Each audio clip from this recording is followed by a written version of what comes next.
ఈ సింగిల్ డాబా నుంచి జస్ట్ సెకండ్ బిట్ అండి. అక్కడ మనకు వరి పొలం కనిపిస్తా ఉంది. ఆ పచ్చని మిర్చి పక్కనే మనకు కాల్వ కానుకొని ఈ 10 గుంటల సైడ్ రావడం జరిగిందండి. ఈ బీట్ రోడ్ నుంచి ఇప్పుడు ఈ ఈ ఈ ఈ మట్టి రోడ్ గుండా మనం ఇప్పుడు సైడ్ దగ్గరికి వెళ్తున్నాం. 10 గుంటల సైట్కి వచ్చినామండి. మంచి హైట్ మీద ఉంటుంది 10 గుంటలు. రేట్ సాయిల్ వరి పొలం వేసిందండి. ఈ వరి పొలంకు ఆనుకొని ఈ సైట్కి ముందు భాగము 18 ఫీట్ల రోడ్ ఉంటుందండి.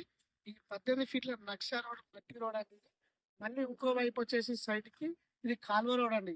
ఈ కాల్వ రోడ్ 20 ఫీట్ల రోడ్ అండి. మనకు ఈ కాల్వలో వాటర్ కూడా వెళ్తున్నాయి. మనం దీని నుంచి వాటర్ తీసుకునే అవకాశం కూడా ఉంటుంది. మంచి సైట్ అండి ఇది.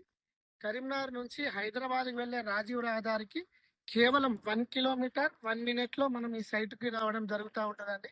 మన వర్తియార్స్ కస్టమర్స్ ఎవరైతే ఉన్నారో చిన్న చిన్న బడ్జెట్ లో చిన్న చిన్న బిట్లలో ఫామ్ హౌస్ కట్టుకోవాలనుకునే వారికి మంచి అవకాశం అండి ఇది.